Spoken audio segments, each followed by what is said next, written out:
Why does making friends as an adult feel so What hard? should I wear on a first What the date? hell is a foreign? But that Why hookup is was buying my not first good. home What so do I want my frustrating? life to look like in 5 years? We want to know too.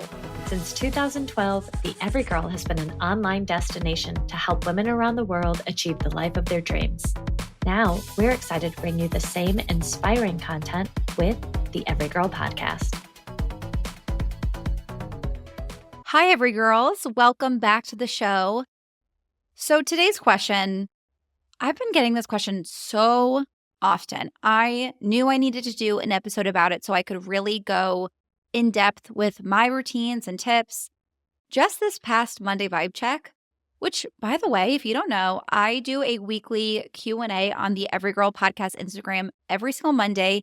It's basically like an advice column / the girls update me on their lives, what's going on. It's a lot of fun, so join us next time. But just this past week, I got a handful of questions asking for tips on what to do if you start feeling sick or to prevent sickness, general tips to boost immunity.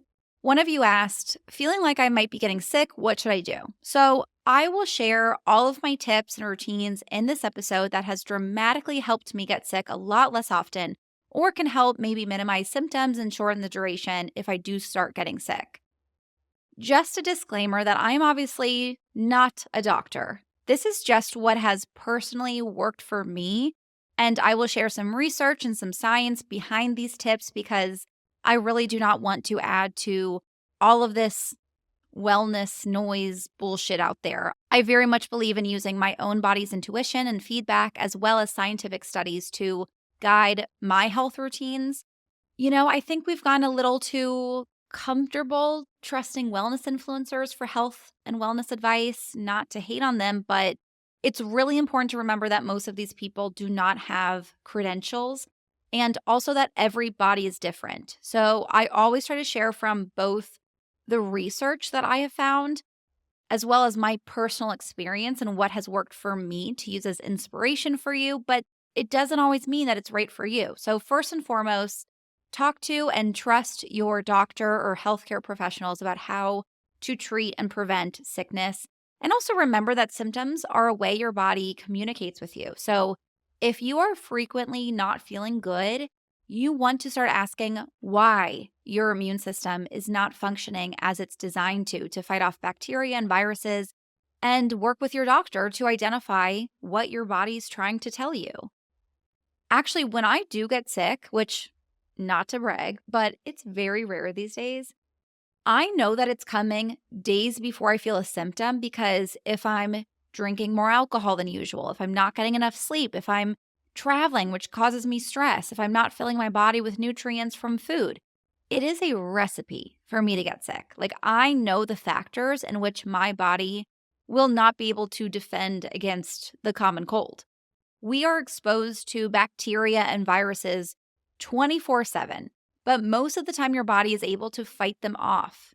I had a really big aha moment when I was getting my nutrition certification, and I really forget which doctor was speaking, so sorry to this doctor that I can't credit you, but I was hearing a lecture from a doctor who basically said, using an example of a patient who got strep throat, and that most doctors say, oh, bummer you got strep throat, here's an antibiotic. This doctor thought to say, well, what happened a few days ago when you would have been exposed to that virus or whatever that gave you the strep throat? Because you are exposed to that bacteria or virus all the time. A few days ago, you got exposed and your body couldn't fight it off.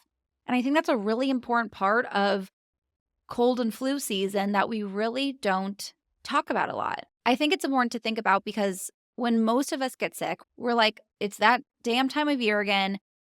We are usually exposed all the time, but you're not getting sick all the time. So when you do get sick, it's important to understand, why was your body not able to fight the sickness off?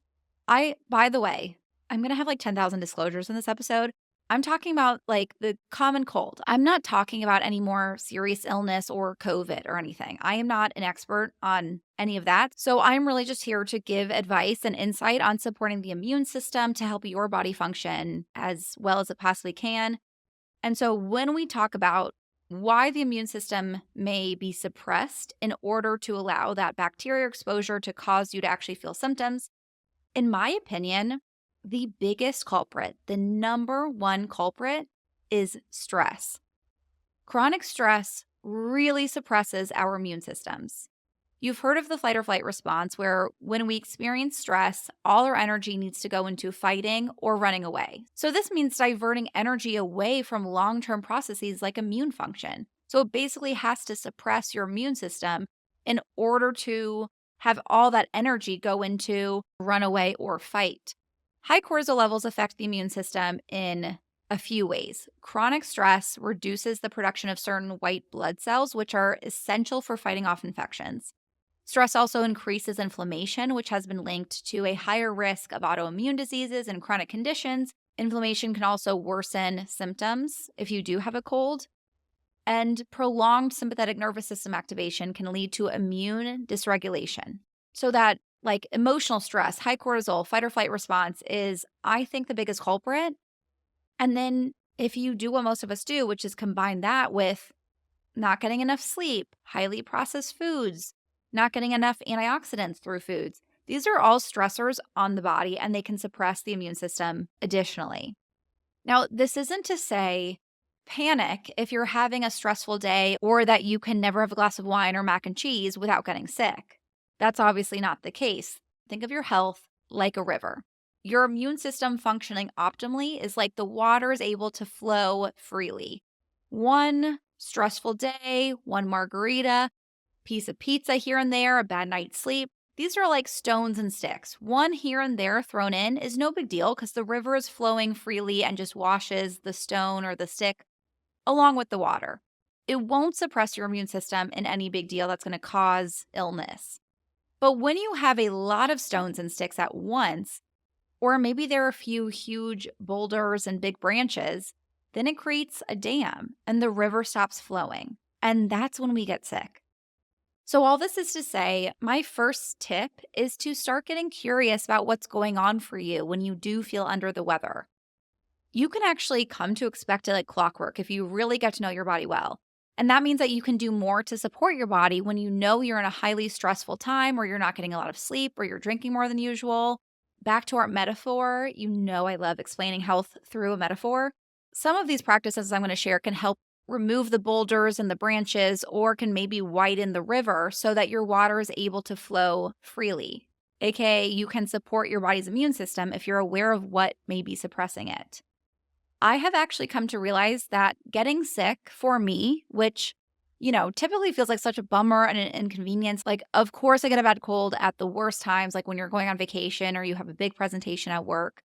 But I now think of getting sick like, if I don't allow my body balance and care and attention and time to rest, my body will force me to do it through getting sick. So if I start getting like a sore throat or a little sniffly nose, I'm like, okay, I hear you, body. I haven't been paying attention to you. I haven't been giving you what you need. That's the body being like, excuse me, tap, tap, I'm over here. That's my sign to give my body rest and nutrients so it doesn't force me to do it. Like I always say, your body is not against you. Your body is your biggest ally. Everything that it does is for your benefit. Another example of where I have a lot of connection to my immune system and add in some extra support and attention is in my luteal phase. So that's about the week before my period starts. I increase my supplements. I make sure to get more sleep. I do a lot to support my immune system to help prevent myself from getting sick. This is actually really fascinating. Okay, during your luteal phase, your immune system experiences some oppression. Your immune system experiences some suppression. I really hope that the immune system is not feeling oppressed. And that's because your body's thinking, if there's a potential pregnancy, a strong immune response could attack the fertilized egg as a foreign invader, which is the job of the immune system, by the way, is to basically kill, get rid of anything it deems as a foreign invader, something that wouldn't be good for the body. So immune activity is temporarily dampened during the luteal phase so that the body can tolerate a potential fertilized egg. Isn't that interesting? The female body is just so freaking cool. So every month I support my body a little bit more during this phase, and Just watch. If you're someone who has an active menstrual cycle right now, you may be blown away at how you get sick during or soon after your luteal phase. So, my immune system supporting routine. What I do if I am going through a time with a lot of branches and sticks to make sure my river keeps flowing, or if I start to feel a cold coming on. The first thing that I do is increase my sleep. I don't care what I have to do, I will try my best to get 9 hours of sleep at least, and ideally more if I can get myself to sleep that long. I will nap. I will go to bed at 8 p.m. I will skip my morning workout. Like, literally, this is my number one priority. Most of the time, actually, but especially if I feel like I'm getting sick. If you do one thing when you feel a sore throat or a cough coming on, please let it be getting more sleep than you even think you need. I know that sounds like, duh. Getting more sleep is kind of like being told to eat your veggies, where it's like, I get it. You know you're supposed to. But I want to explain why, because when you know what it's actually doing instead of just knowing that you're supposed to, the motivation is drastically different. So there are a few reasons why sleep is the most important factor if you're feeling yourself getting sick or if you're trying to prevent a cold. Getting enough sleep overall enhances immune cell function, so your T cells, like basically the cells in your immune system, can fight off infections more effectively. So that means that you have a lower risk of actually getting sick. If you do feel a sickness coming on, this is why I say I will do whatever I can to get more than 9 hours of sleep a night. Sleep helps the body produce immune cells that speed up healing, so your cold will have a shorter duration. And sleep reduces excessive inflammation, which means fewer severe symptoms. An interesting 2015 study was looking at the relationship between sleep and susceptibility to the common cold.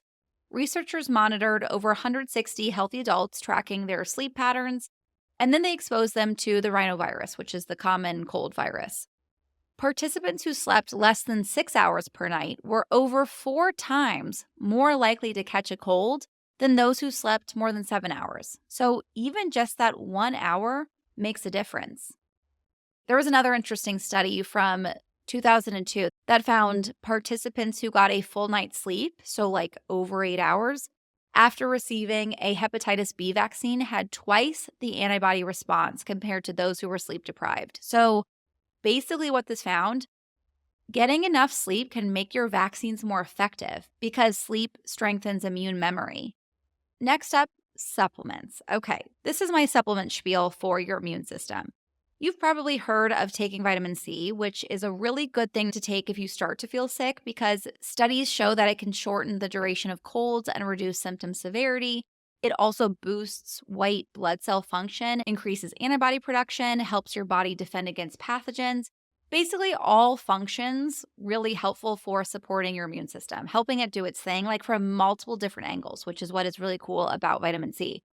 You can get vitamin C from citrus fruits, so I like a lot of lemon in my water. Also put lemon in soup, more on that later. It's also found in bell peppers and broccoli. I do like to take a higher dose supplement when I'm starting to get sick and during my luteal phase, like around 500 milligrams a day. That was what was recommended to me by my doctor. Again, ask your doctor what's right for you. And also be mindful, a lot of these popular vitamin C packets, especially that you mix with water, contain added sugar and are not even a high quality vitamin C. Sometimes they even contain dyes, high fructose corn syrup, all of these things that actually suppress your immune system. So just make sure that you're getting a high quality vitamin if you do want to supplement. For vitamin C, I like Symbiotica's or Peak also has a really good one with elderberry. You want to look for liposomal vitamin C, which is easier to absorb. So it basically means your body's more likely to fully absorb that vitamin content than a non-liposomal vitamin C. Next one, Beekeeper's Naturals products. I have gotten every person in my life on these supplements. I feel like more people need to know about this, and I swear the common cold would be much less common if they did. That's how strongly I feel about these products. I take the throat spray from Beekeeper's Naturals on a daily basis and then the cough drops and cough syrup when I start to feel a tickle in my throat or the sniffles or anything. These products are built around an ingredient called Propolis, which is a bee product actually. It comes from bees. And Propolis has been used for thousands of years in many different cultures from ancient Egypt to all over Europe as a way to treat and prevent illness. It is highly antibacterial, antifungal, antiviral, and it is packed with powerful nutrients and antioxidants. I interviewed the founder of Beekeepers Naturals, Carly Stein-Kremer, back in October 2023. You can go listen to that episode if you want more information. It is really, really fascinating. But Carly had always had really bad chronic illness and autoimmune issues. And she found Propolis studying abroad, and basically over time, it completely cured her. So she wanted to bring a high quality, potent, and also accessible option to the US that became Beekeepers Naturals. And I am the biggest fan. I am not paid to say that. I truly love their products. And when I have children, I will be giving those products to my kids on a daily basis. One time at the beginning of 2024, after I got home from a vacation, I was really sick. That was actually the last time I've been sick, knock on wood. I had a fever, a cough. I was really down bad. I DoorDashed the Beekeepers Naturals cough syrup, and by the end of that day, I had 0 symptoms. I was completely fine. Now, it's obviously hard to identify exactly why that was, and every body, every day responds differently. So I don't say that with a promise that it's like the magic cure-all and it will get rid of your illness by the end of the day every time. But it is truly a game changer for me, and the studies behind Propolis are absolutely mind-blowing. And then Colostrum has done wonders for my immune system. In the past, I would usually get a cold or seasonal sickness at least a few times a year, typically more like a couple times every season. Since I started taking Colostrum, I have not gotten sick basically at all. But like, knock on wood 100 times, to the sickness gods, I'm not trying to curse myself. But there's a lot of research behind this. Clinical studies have found bovine colostrum to have incredibly impressive immune health benefits. There was even a really surprising, shocking 2007 study that found colostrum to be, and I quote from the study, at least 3 times more effective than vaccination to prevent the flu.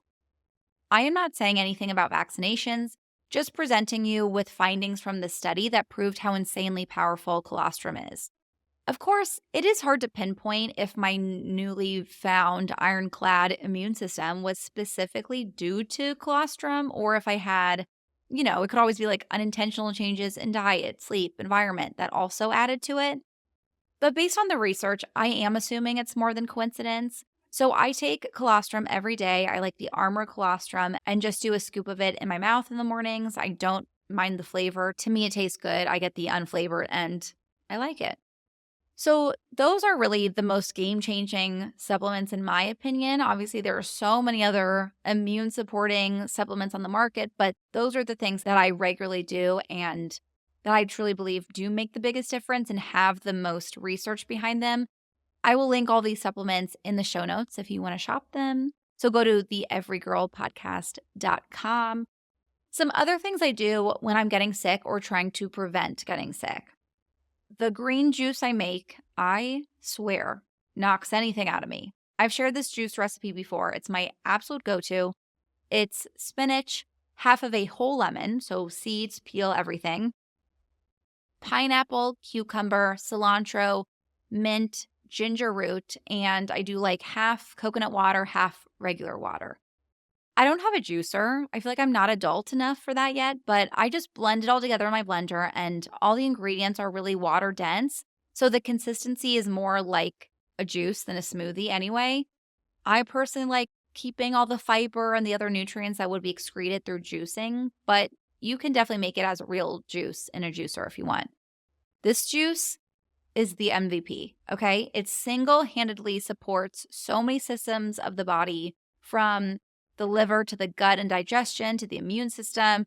It helps lower inflammation, restores electrolytes. So I feel like it's just an amazing way to get a lot of great nutrients into my body that does make a difference if I'm getting sick. So I highly recommend trying the juice. I also love to drink green tea. The polyphenols in green tea can support immune defense. Bonus points if you add some lemon for the vitamin C. Or you can do a raw honey, which has that antibacterial, antifungal effect. And then my last recipe and tip for you today, I make a big soup. I am obsessed with soup. I'm a soup girl these days, but especially when you're getting sick, use a bone broth as a base. It contains collagen, and studies have shown that collagen may help autoimmunity by binding to antibodies associated with inflammation. So basically, it's helping your immune system lower inflammation. I then like to throw in basically any veggies and beans that I have on hand will work. If you have bell peppers, broccoli, cabbage, these are high in vitamin C. So those are especially great if you are getting sick or wanting to support your immune system. If you eat meat, you can also throw in whatever protein source you want. It really is like a kitchen sink situation. Throw in whatever you've got on hand. The key is putting in whole cloves of garlic. I love garlic, so I will literally take an entire head and put all the cloves in there whole. Let it cook. The cloves get super soft and delicious. Garlic has antimicrobial and antiviral properties that has been shown to help relieve the common cold. And then ginger, chop up some ginger root. You can buy these little frozen cubes of ground ginger. That's what I keep on hand when I'm trying to be quick. Ginger, again, is also antimicrobial, antibacterial. That's going to help not only reduce the symptoms of your cold, but also the duration of cold and flu because it's dealing with the inflammation. And then add in some lemon juice to the soup for vitamin C. And there you have this delicious, nourishing meal that you can reheat throughout the week that will help support your body to defend against a cold or if you feel any symptoms coming on. Again, the purpose of this episode is just to share the things that I do that make a difference for me, but every body is different and has vastly different needs. So always chat with your doctor or healthcare team for what's right for you or if you do start getting sick. I hope you enjoyed this episode. Let me know what you think, or if you have any questions for me, leave them in Apple reviews or Spotify comments. And if you have a question for Ask the Everygirl that you want answered on air, DM us at the Everygirl Podcast on Instagram. We would love to answer your question or give you advice on any topic you may be interested in. This is for the girls. Come back next week. I have an episode for you where we will be talking about how to do a life edit, and I have some tips for you to spring clean your entire life. It's that time of year, you guys. Have an amazing rest of your week, a great weekend, and I will see you on Tuesday.